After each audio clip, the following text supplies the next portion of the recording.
Dans cette vidéo, on va parler de câbles de recharge, d'autonomie, de sécurité, d'abonnement, de prix, combien ça coûte de rouler en électrique, est-ce que ça vaut le coup en ce moment de rouler avec de l'électrique. On va tester des câbles, j'ai un petit partenariat à vous présenter.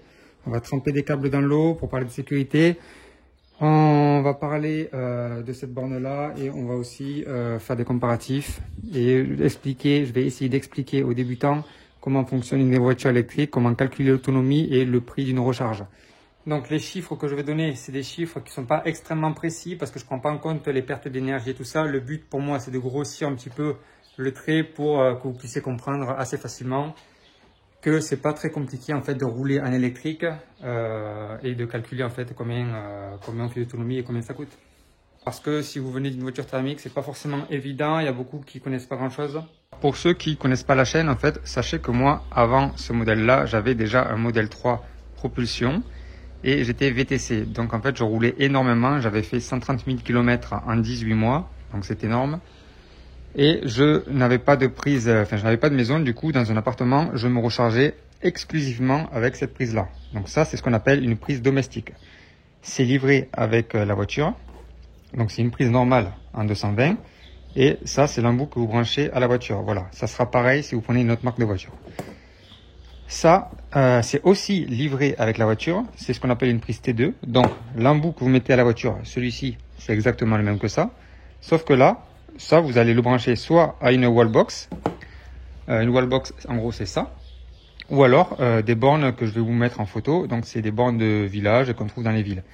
Donc ça c'est une charge lente. Ça, c'est une charge, on va dire, rapide. Et ensuite, il y a une autre solution, c'est les superchargeurs Tesla ou les superchargeurs tout court, d'autres marques, où là, vous allez pouvoir charger très très vite, donc jusqu'à 250 kW. Mais ça, on va y revenir après. Mais sachez que si vous avez une voiture électrique et que vous avez au moins une prise à la maison, pour une bonne majorité des personnes, en fait, cette prise-là qui est livrée avec la voiture sera largement suffisante. Je vais expliquer la puissance des prises que j'ai mis sur le tableau. Donc je vais tout reprendre du début à la fin et le temps de recharge qu'il faut avec chaque prise. Je vous montrerai combien de temps ça met pour recharger et la puissance. En même temps, dans la vidéo, je vais vous présenter une autre prise domestique qu'on m'a envoyée. Donc c'est un petit partenariat avec la marque Daloar. Je vous présenterai la prise, je vous montrerai pourquoi est-ce qu'elle est intéressante et pourquoi est-ce qu'elle charge un petit peu plus vite que celle-ci alors que c'est exactement la même prise. Voilà, donc ça je vous le déballe tout à l'heure. Commençons. Une prise domestique, donc celle-ci ou celle-ci, c'est exactement les mêmes, ça se branche de la même façon. Ça recharge à 3 kW ou 3,6 kW. Voilà, il y en a qui vont jusqu'à 3,6 kW ou 3 kW.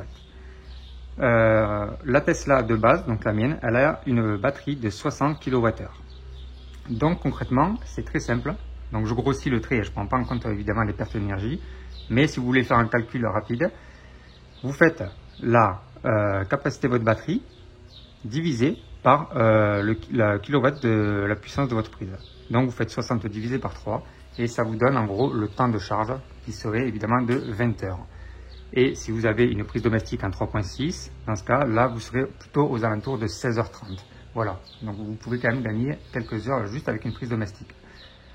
Il y a une deuxième solution maintenant, celle que j'ai choisie pour la maison, c'est celle-ci. Donc ça, c'est un wall connector Tesla. Il y en a qui appellent ça des wallbox, c'est la même chose. Concrètement, on est sur ce type de câble-là, donc câble plus épais. Là, il est en deux parties. Pourquoi? Parce que ça, dans les villages ou dans les villes, en fait, vous allez vous brancher d'un côté de la borne ici et de l'autre côté de la voiture ici. Là, c'est la même chose, sauf qu'en fait, le câble il reste branché à la wallbox, mais la prise là c'est la même.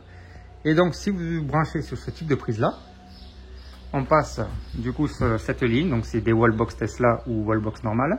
Et donc moi je suis branché à monophasé, c'est-à-dire le classique pour tout le monde, et ça recharge à 3,4 kW. Voilà.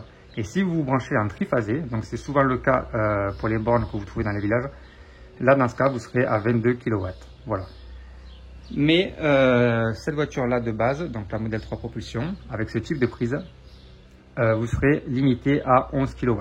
Sachez que quand vous avez ce type de câble, en gros, ça veut dire que c'est des charges, on va dire, rapides, mais pas très rapides. Voilà, ça c'est charge lente, ça c'est charge rapide, ça c'est charge rapide. Parce que dans les supercharges, donc vraiment les charges très rapides, sachez que le câble, vous ne pouvez pas le débrancher. C'est ce qu'on appelle des câbles CCS. Ils sont déjà attachés aux bornes. Donc dans les superchargeurs Tesla, c'est déjà attaché aux bornes. Dans les bornes Ionity, c'est attaché aux bornes. Les Electra, c'est pareil. Donc quand vous voyez un câble qui est attaché à la borne directement, sachez qu'en gros, c'est une supercharge. Et dans ce cas, on n'est pas du tout sur les mêmes puissances. Parce qu'on passe sur des puissances de 250 kW ou plus, selon les marques. Et dans ce cas-là, la charge est beaucoup plus rapide. On parle d'une charge en 20 minutes pour du 0 à 80%. Voilà. Et ensuite, 15-20 minutes de plus pour faire le 100%. C'est comme si vous preniez un verre et que d'un coup, vous voulez le remplir. Vous allez remplir le verre au maximum au début. Et pour pas que ça déborde, en fait, il va falloir ralentir le remplissage. Prenez cet exemple-là, concrètement, c'est à peu près ça. Mais ça reste quand même très rapide pour recharger une voiture avec un superchargeur. Donc voilà. Prise domestique, wallbox, voilà, donc wallbox et ces câbles-là, c'est les mêmes, sauf que ça, c'est des bornes de village. Et superchargeur Tesla ou superchargeur autre. Encore une fois, si vous allez dans un superchargeur Tesla, mais que vous avez un modèle 3 propulsion comme celui-ci, vous ne pourrez pas charger à 250 kW, mais à 170, parce qu'elle est bridée à 170, celle-ci. Les autres Tesla au-dessus, elles peuvent aller jusqu'à 250 kWh. Maintenant qu'on a parlé un peu de théorie, on va passer à la pratique. Donc je vais vous brancher chaque câble et on va aller voir dans la voiture comment se passe le chargement. Donc là, je prends le câble classique, le câble Tesla, celui qui a une puissance de 3 kW. Voilà, donc 60 divisé par 3, charge de 20 heures avec ça. Je me branche à la prise normale. La particularité avec la prise Tesla, c'est que vous avez un bouton ici. Et en fait, quand vous appuyez dessus, la trappe elle s'ouvre automatiquement. Et donc vous voyez, donc là on voit bien le connecteur T2 et là on voit bien le combo CCS. En fait c'est la même prise au départ, sauf que l'autre, le CCS pour les supercharges, en fait est plus grosse. Donc vous vous branchez, à partir de là le voyant est bleu et il va passer au vert. Mais là il y a beaucoup de soleil donc je pense pas que vous le voyez sur la caméra. Ah voilà, je sais pourquoi il passe pas au vert, parce qu'en fait j'ai fait une recharge heure pleine, heure creuse. Mais on s'en fiche, on va faire démarrer la charge. Parce que c'est ça qui est intéressant. Donc voilà, on est à 3 kW et 13 ampères. Prise domestique, très efficace pour la majorité des personnes. C'est largement suffisant. Pourquoi? Parce que vous allez recharger environ 40% dans une nuit de 8 heures. Donc pour la majorité des gens, vous allez travailler, vous allez chercher vos gosses, vous allez faire vos courses. Le soir, vous allez rentrer avec la voiture, vous allez peut-être gaspiller 30%, je ne sais pas. Donc tous les matins, vous serez plein avec ce type de prise. Je débranche la prise. Pour débrancher la prise, vous restez appuyé sur le petit bouton là, vous entendez un petit clic et ensuite la borne se referme. Ou alors vous pouvez aussi déconnecter la prise directement depuis la voiture. On va passer à la prise domestique qui recharge à 3,6 kW. Donc là, je vais vous présenter le partenariat, au moins ça sera fait. Donc Daloir, c'est un site internet, ils vendent tout type de câbles et tout type d'adaptateurs. Donc il y a vraiment des tonnes de choses sur le site. Donc là je vous montre la lingette mais ça n'a rien à voir. Ce qui nous intéresse c'est ça. Donc ce type de prise en fait a la particularité de recharger un petit peu plus vite que la prise domestique classique. Donc je dis un petit peu, vous allez gagner à peu près 3h30 sur la charge. C'est pas très cher et c'est IP65. Donc vous pouvez le laisser à l'extérieur, c'est bien évidemment étanche comme celle de Tesla. Je vous mets un lien dans la description avec un pourcentage si vous passez par mon lien à moi. Et donc on va déballer ça ensemble. Donc voilà, on retrouve la prise T2 exactement comme celle de Tesla. Ensuite on trouve la prise classique qu'on vient brancher au mur. Donc sur cette prise là, il y a plusieurs voyants, donc le marche, le power, le chargement, donc il y a plusieurs couleurs, et ensuite la puissance de charge. Donc on va tester ça ensemble, je ne la connais pas la prise. Je ne sais pas ce qu'elle vaut sur la durée de vie, par contre je sais qu'avant j'utilise ce genre de prise pour charger un petit peu plus vite quand j'étais à mon appartement, et c'était très bien quand on peut gagner 3 heures. Voilà, à l'arrière vous avez toute la légende des couleurs pour les voyants. Et vous pouvez l'accrocher apparemment, il livre des vis avec le gabarit pour accrocher la prise. Voilà, le manuel évidemment. Et donc là, je vais brancher cette prise là et on va voir à quelle puissance on charge. Toujours prise domestique. Alors, est-ce que je vais y arriver à une seule main? Et là, évidemment, sur ce type de prise là, différence avec l'autre, c'est que vous n'avez pas de bouton pour déverrouiller la trappe. Donc si vous êtes à côté de la voiture, pas de problème. Vous appuyez sur la trappe, elle va s'ouvrir. Et là, vous vous branchez directement. On va aller voir ce que la voiture nous dit. Ah oui, bon, la charge démarre à 22 h, c'est normal. C'est parce que j'ai configuré les heures creuses. Et donc là, je fais démarrage et normalement, on devrait monter à 3,6 kW. Alors, je ne sais pas s'il met virgule dans la voiture. Voilà, 4 kW. Donc en fait, c'est 3,6, mais lui, il affiche 4 kW. Et donc, la puissance, là, on passe sur du 16 ampères comparé au 13 de la prise Tesla juste avant. Et forcément, ben, vous gagnez 1 kW de puissance. Donc, vous faites la capacité de votre batterie. Donc là, c'est 60 divisé par 3,6. Voilà, parce que c'est pas 4 en réalité, c'est 3,6. Et je crois que vous tombez quelque chose sur 16h30, un truc comme ça. Donc, vous gagnez du temps avec ce type de prise. Je ne peux pas la déverrouiller avec le petit bouton parce qu'il n'y en a pas. Donc, en fait, je suis obligé de passer par la voiture, d'appuyer sur la batterie là-haut et de faire déverrouiller la prise. Et à partir de là, vous pouvez déverrouiller votre prise sans problème et débrancher. Ah, par contre, j'ai pas montré les voyants. Là, c'est pas grave, ils sont encore un petit peu allumés. Mais en gros, voilà, vous avez le bouton Power, Charging, Grounding, je sais pas trop ce que c'est, et la puissance de charge, donc 16 ampères.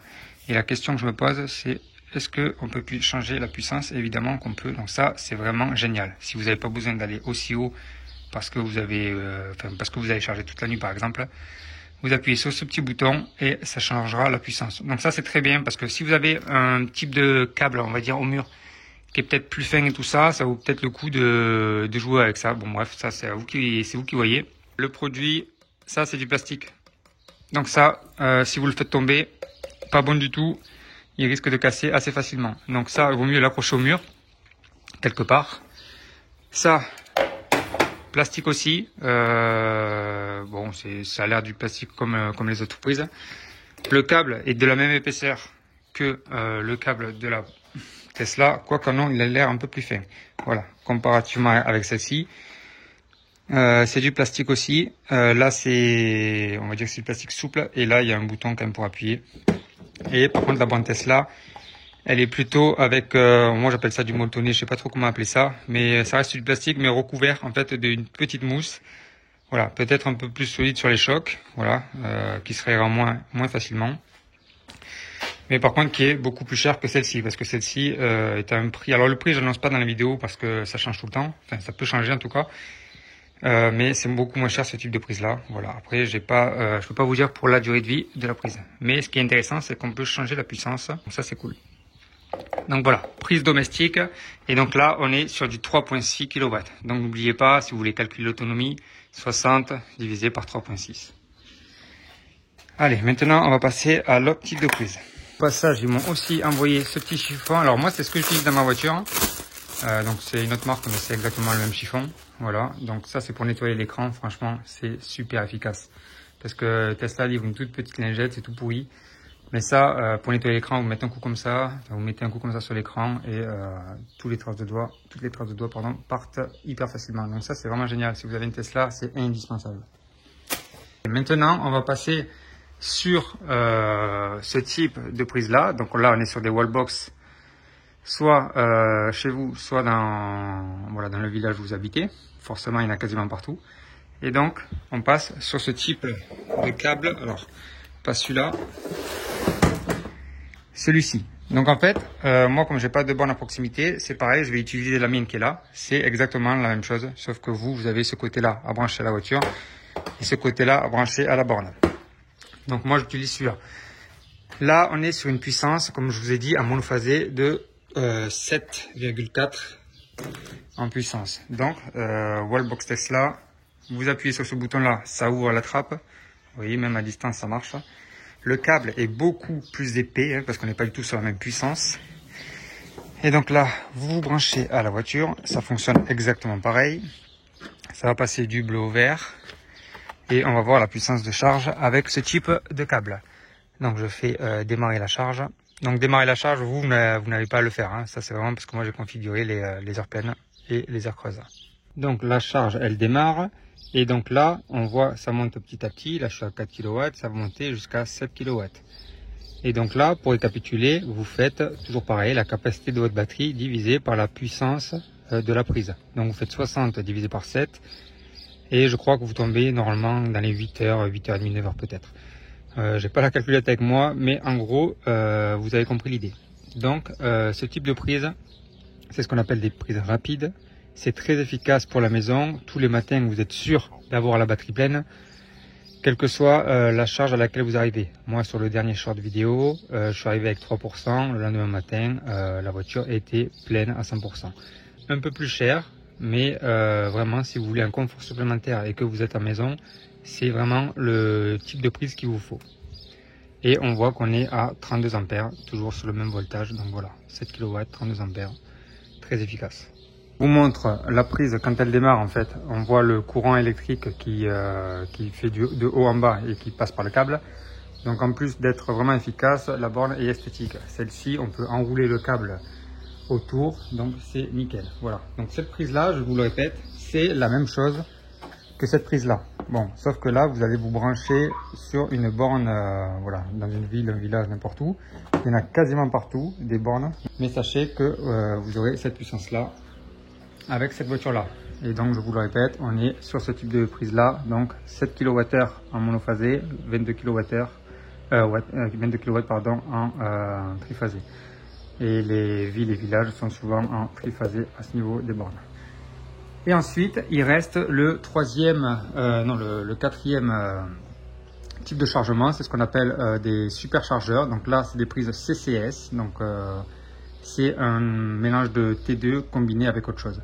Donc là, c'est beaucoup plus rapide. Alors si j'ai le temps, j'irai faire une petite charge à l'extérieur, sinon je vous mettrai des superchargeurs en photo. Et là, bon, pour le coup, sachez que ça, vous n'avez forcément pas besoin d'y aller tout le temps parce que ces superchargeurs sont conçus, en tout cas chez Tesla, pour que vous puissiez tout le temps arriver d'un point A à un point B. Ça veut dire que là, avec cette voiture-là, je peux aller jusqu'en Norvège sans aucun problème parce que la voiture va me proposer à chaque fois un point pour me recharger et ça sera les superchargeurs. Voilà. Mais en aucun cas, ça ne sert à rien d'y aller pour se recharger là-bas. C'est vraiment fait pour les trajets. Maintenant, si vous n'avez pas de borne et que vous voulez absolument une Tesla, bon, ben, vous irez là-bas. Hein. Donc, admettons, si je veux aller, on va dire Budapest, par exemple. En Hongrie, donc c'est lequel celui-ci, je crois, à vol d'oiseau, 1300 km. Et donc là, vous faites itinéraire. Et la voiture va vous proposer tous les superchargeurs qu'il y a sur la route. Donc, c'est les points rouges. Alors, attendez, la carte, elle va charger. C'est un peu long. Parce que la connexion, je pense, du village est pas terrible, voilà. Donc pour aller jusqu'en Hongrie, voilà, la voiture va me dire, ok, tu vas t'arrêter une fois là, une fois là, une fois là, une fois là, une fois là. Et les charges, c'est à peu près compté, pour être sûr, en moyenne, entre 25 et 35 minutes. Voilà. Quand vous voyez des 50 minutes, des 45 minutes ici, sachez que comment ça s'appelle ça? Le calculateur est vachement pessimiste, c'est beaucoup plus rapide que ça en réalité. Donc comptez 25-30 minutes de charge à chaque borne. Et vous arrivez à destination. Donc voilà, quand je vous ai dit qu'on pouvait aller jusqu'en Norvège sans problème, d'ailleurs beaucoup de Norvégiens qui viennent en vacances ici, là où j'habite, voilà ce que ça donne. C'est automatique, c'est très simple, c'est hyper fiable. Ce réseau-là, moi je le suis, ça fait 12 ans que je le vois évoluer. C'est extrêmement fiable, je n'ai jamais vu une station en panne. Des fois dans la station, il y a entre 10 et 25 stèles à peu près. Il arrive qu'il y ait une borne ou deux en panne. Et dans ce cas, c'est signalé sur la voiture. Mais en aucun cas, je n'ai jamais vu une station complète en panne. C'est une fiabilité extrême. Voilà, ils ne peuvent pas se permettre de mettre en panne le réseau. Donc voilà. Et pour vous montrer à quoi ressemble le réseau superchargeur de Tesla. Donc ça, c'est le réseau Tesla. Par contre, maintenant, les autres véhicules peuvent aussi aller se charger là-bas. Je vous montre ça sur le site de Tesla. Voilà. Tous les points rouges que vous voyez là, c'est des superchargeurs Tesla. Tous les points gris que vous voyez, alors là, ce sont des superchargeurs Tesla qui vont arriver dans les prochains mois, prochaines semaines. Et donc on peut voir voilà, que dans l'Europe de l'Est, c'est un peu moins chargé que nous. Par contre, voilà, Amsterdam, Norvège et tout ça, ils sont blindés de superchargeurs. Vous pouvez aller vraiment, vraiment partout. Et pour vous dire, moi j'étais VTC et en fait j'habitais là-haut en Bretagne et je venais toujours ici. Je suis venu quasiment tous les 1 mois et demi et je faisais le trajet, je m'arrêtais à peu près 3 fois 20-25 minutes pour venir sans aucun problème, sans aucun stress. La voiture est d'une fiabilité et d'une précision redoutable à ce niveau-là, aucun problème. Et là on voit qu'il commence à faire l'Afrique du Nord avec le Maroc. Et sachez que si vous achetez une Tesla, vous pouvez aller partout sans stress. Donc quand je vois des gens qui planifient des choses comme ça, je comprends pas parce que franchement, j'ai jamais vu rien d'aussi simple. Et on va débrancher ce câble là et le ranger directement sur la borne.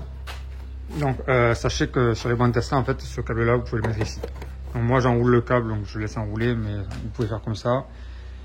Donc voilà, on a fait le tour des différents câbles et des différentes puissances. Et donc pour calculer l'autonomie, je vous ai dit, vous prenez la capacité de votre batterie. Donc là pour le coup, pour moi c'est 60 kWh. Et divisé par la puissance de câble la puissance de votre câble. Et ça vous donne le temps de charge approximatif. Pourquoi approximatif? Parce que il y a une perte d'énergie due à la chaleur, due à la longueur de votre câble, due à plein de petits facteurs. Et je crois sur internet, j'ai vu c'est à peu près entre 10 et 15% selon la configuration. Mais grosso modo, là, ça vous donne une idée de comment calculer le temps. Maintenant, on va parler d'abonnement, de prix, combien ça coûte une recharge, combien de kilomètres moi je fais avec la mienne. Et ensuite, on va parler un petit peu de sécurité. Je vais vous montrer qu'on peut tremper les prises dans l'eau sans aucun problème et comment fonctionnent les prises à ce niveau-là. Juste un petit mot pour ceux qui n'ont pas de voiture et qui vont bientôt en avoir une. Sachez que moi, dans la voiture, j'ai jamais de câble de secours. Parce qu'en fait, la voiture, je suis habitué, elle est très fiable. Donc ça, je le prends jamais dans la voiture. Et ça, avant, je le prenais et je le prends plus non plus. Quand vous allez avoir votre nouvelle voiture électrique, vous allez toujours avoir des câbles de secours. Moi, avant, je prenais même ma rallonge qui est là. Parce qu'en fait, vous n'allez pas être sûr, vous allez flipper un petit peu, tout ça. Mais sachez que moi, je roule toujours, même quand je fais des très très longs trajets, sans câble de secours, parce que je me fie toujours au superchargeur Tesla. C'est parfait, c'est nickel. Et en fait, l'autonomie est largement suffisante. Et voilà, donc c'est normal au début que quand vous allez dans un magasin, par exemple, vous allez vous charger. Quand vous allez sur un parking dans un village, vous allez vous charger parce que vous voulez toujours avoir la batterie à 100%. Sachez que ça va vous durer quelques semaines et après vous allez comprendre qu'en fait, c'est tout à fait une voiture normale. Vous pouvez aller partout et plus encore en fait. À ce niveau-là, voilà, pas de stress. En tout cas, si vous avez une Tesla, sachez que pas la peine de prendre une armada de câbles dans la voiture. Maintenant qu'on a parlé des câbles, on va parler de prix, d'autonomie, de consommation. J'ai pas mal d'expérience parce que j'ai beaucoup roulé et je vais vous montrer ce que j'ai comme abonnement, la puissance que je paye et tout ça. Donc on va tout reprendre tranquillement. Donc voilà, c'est toujours pareil, c'est une vidéo pour les débutants. Je vais grossir les traits, je vais arrondir pour pas que vous soyez noyés. Commençons. Déjà, par, si vous vous rechargez à la maison, donc avec une prise domestique, évidemment, avec une puissance de 3 kW ou 3,6 kW ou 7,4 kW si vous installez cette prise-là. Donc, déjà, sachez que moi, j'ai un abonnement à l'heure où je vous parle, là, ça peut changer si vous regardez la vidéo dans quelques mois. J'ai un abonnement chez EDF, c'est l'abonnement EDF Tempo. Et EDF Tempo, j'ai pris la puissance de 9 kVA. Alors 9 kVA, je ne vais pas entrer dans les détails, mais sachez que moi c'est ce que j'ai. J'ai une maison tout à fait classique avec des équipements classiques, mais plutôt bien classés, on va dire dans le A, A++. Et donc l'abonnement, lui, vous n'y échappez pas, ça c'est tout le monde qui le paye. Vous allez payer voilà, 16 € par mois, ça c'est le prix de l'abonnement EDF. Que vous consommez ou pas, vous allez payer ce prix-là. Mais ça c'est tout le monde, rien à voir avec les voitures électriques. Et l'abonnement Tempo, alors là je me suis trompé. C'est pas 16 mais c'est 13. En fait il a la particularité d'avoir le prix du kilowatt moins cher que l'abonnement classique, sauf 22 jours dans l'année où il passe 3 fois plus cher, mais vous êtes prévenu la veille pour le lendemain et c'est toujours en hiver. Voilà, donc ces 22 jours là, le mieux c'est que vous éteigniez les chauffages, voilà, et que vous ne branchez pas de votre voiture, comme ça vous êtes sûr d'avoir une consommation réduite tout le long de l'année, c'est nickel. Bon bref, on ne va pas rentrer dans ces détails là, je vous mettrai quand même la fiche tarifaire de l'EDF Tempo parce que je l'ai téléchargé et puis voilà. Donc on récapitule, voilà. Vous avez une voiture électrique, vous avez une prise domestique, donc il vous faudra à peu près 20 heures pour recharger ce type de voiture qui a une batterie de 60 kW. Et pour le prix, avec cet abonnement-là, vous allez payer pour le plein, en heure creuse, vous allez payer 8 €. Et en heure pleine, si vous n'avez pas le Tempo, ça veut dire EDF classique à 0,25, vous allez payer 15 €. C'est pour ça que j'ai mis entre 8 et 15 € pour le plein de cette voiture-là. Et cette voiture-là, vous allez faire entre 400 et 500 km selon la façon dont vous roulez. Si vous avez la prise là que je vous ai présentée, c'est pareil, c'est exactement les mêmes prix, sauf que vous allez réduire votre temps de charge, qui sera plutôt dans les 16h30, et je sais de quoi je parle parce que je me chargeais tout le temps avec ça. Le prix reste le même, parce qu'il délivre la même, le même kilowatt, et l'autonomie évidemment reste la même. Si vous avez ce type de prise là, tout est pareil, sauf que là vous allez vous recharger en une nuit. C'est vraiment très efficace, ça c'est vraiment le top. D'ailleurs je vous mets un lien dans la description si vous en avez besoin. Pareil, le prix reste le même. Maintenant, si vous allez à l'extérieur avec un type T2, c'est-à-dire ce type-là, qui est en grosso modo ce type-là, vous allez payer le prix qui sera affiché à la borne. Et en général, c'est au moins 2 à 3 fois plus cher qu'à la maison. Donc, vous allez payer plutôt, on va dire, dans les 25-30 € pour la même autonomie, sachant que c'est une charge rapide et non pas super rapide. Donc voilà, ce type là, donc ça vaut pas trop le coup. Moi personnellement je vais plus me charger dans les bornes de village ou les petites bornes de ville. Et ensuite, troisième solution, les superchargeurs Tesla ou les autres superchargeurs, mais là on va parler des superchargeurs Tesla. Donc là vous êtes en ce moment à 20 € pour le plein, et avec une recharge à 100% quasiment entre 20 et 30 minutes, bon selon si vous avez préconditionné la voiture ou pas. Bon, sachez que c'est automatique. Ça, super efficace, très économique, très bien. Voilà, ça sert à voyager, c'est parfait. Je vais vous montrer à l'écran de la voiture comment on calcule le prix, enfin, comment est-ce qu'on voit le prix. Sinon, si vous rechargez à la maison, vous pouvez faire voilà 450 km pour 8 €, c'est parfait. Pour ce qui est de l'abonnement tempo, ou calculer le prix, donc c'est pareil que calculer l'autonomie en fait. Vous faites le prix du kilowatt de chez EDF, donc là en heure creuse on est à 0,13 centimes, donc ça c'est centimes, fois la capacité de votre batterie, et du coup vous avez le prix que ça vous coûte, voilà, parce que vous allez entre guillemets prendre 60 kW chez EDF à 0,13 centimes. Voilà, c'est très simple comme calcul, mais je le dis comme ça parce que c'est pas forcément évident quand on passe d'une thermique à une électrique. Voilà, même en prenant compte de les augmentations EDF, il faudrait que ça augmente de plusieurs centaines de pourcents pour qu'on arrive à un équivalent essence. Donc sachez que quand vous augmentez EDF par exemple de 100%, hein, c'est ce qui serait énorme et ce qui va probablement arriver avec les mois, même si on augmente de 100% EDF, dans ce cas vous passerez plutôt en plein à 15 € et en heure pleine à 30 €. Et vous aurez quand même la même autonomie. Voilà, donc il faudrait vraiment beaucoup augmenter l'EDF pour que ce soit plus compétitif en fait avec l'essence. Sachez qu'actuellement on est 3 à 4 fois moins cher au kilomètre qu'une voiture essence, sachant que là vous avez zéro entretien hors pneus et essuie-glace. C'est tout ce que vous avez à faire, juste rouler, vous balader. Voilà, je vous montre les superchargeurs, comment est-ce qu'on voit le prix dans la voiture. Donc là, très simple, vous allez devant l'écran et en fait vous avez un petit bouton ici, vous appuyez dessus et là il va vous afficher les superchargeurs à proximité. Les superchargeurs, c'est les points rouges. Alors attendez, je me suis perdu sur la carte, voilà, on va le refaire. Donc là il y a un superchargeur ici à Rivesaltes, vous cliquez dessus et vous voyez qu'on est à 0,32 en heure. 0,32 en heure creuse et 0,36 en heure pleine. Voilà, donc vous faites évidemment 0,32 fois 60, parce que fois 60 si votre batterie est vide évidemment, hein. Mais en gros ça vous laisse une idée du prix. Voilà. Sachez aussi qu'en Espagne, vous pouvez, en Espagne ou ailleurs, vous pouvez recharger votre voiture juste en vous branchant. La voiture reconnaît votre compte Tesla, vous serez prélevé sur votre compte Tesla.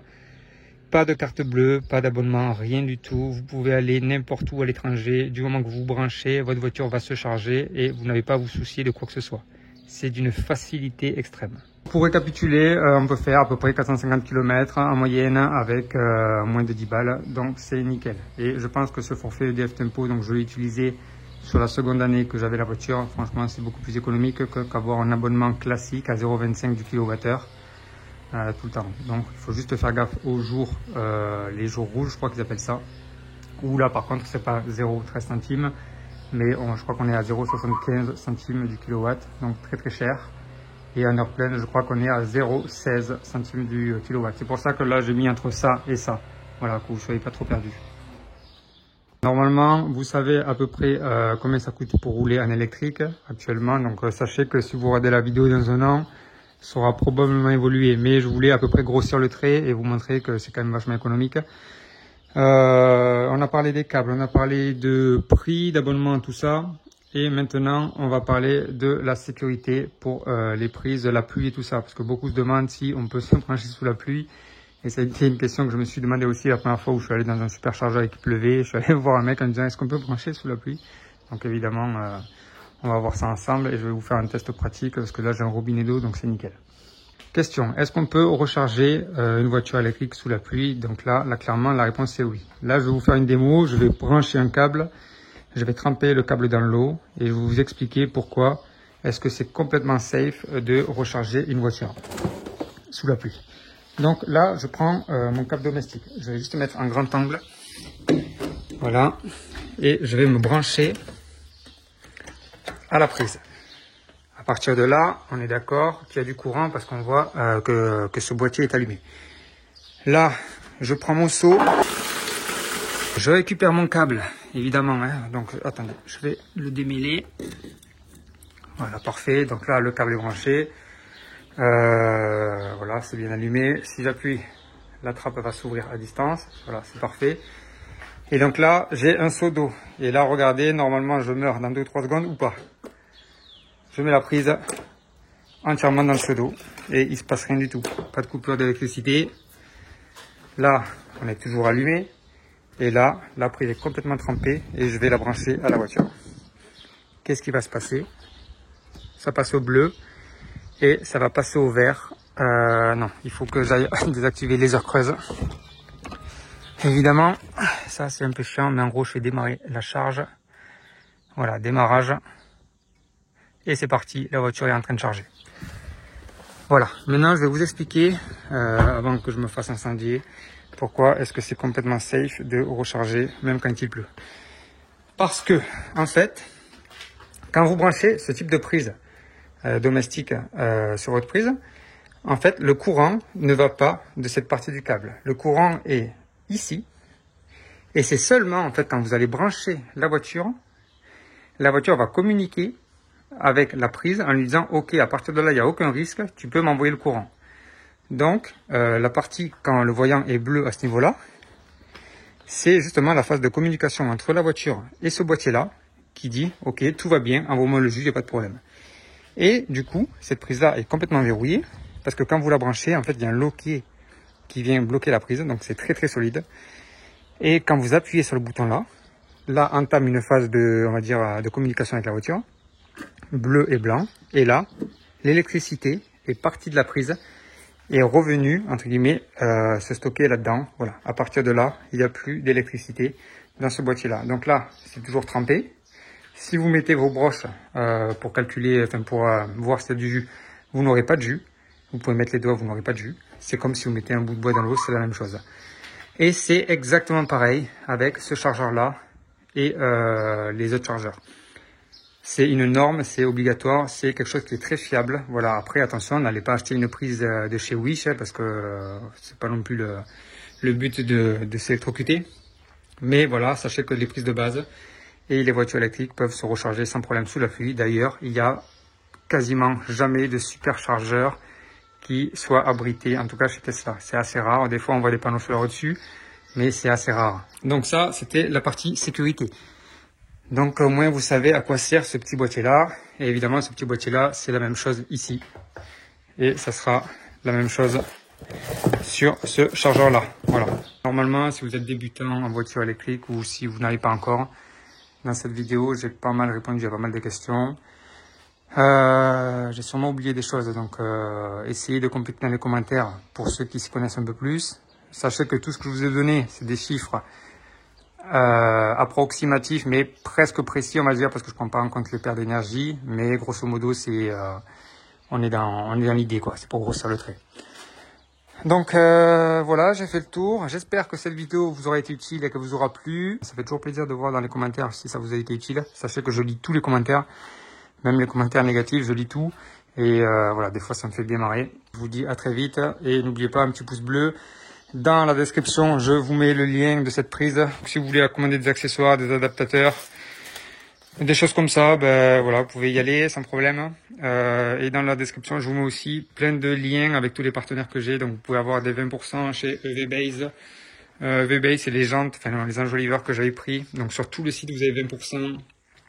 Vous avez aussi, je crois, 20% sur notre site Arcoche. Chez Jowa, j'ai pas mal de produits à tester chez eux. Là, j'ai beaucoup de retard parce que tous les colis que vous voyez là, en fait, c'est des partenariats. Donc j'ai beaucoup de choses à faire. Bon, moi, je vous dis à très vite pour une prochaine vidéo. Ciao, ciao.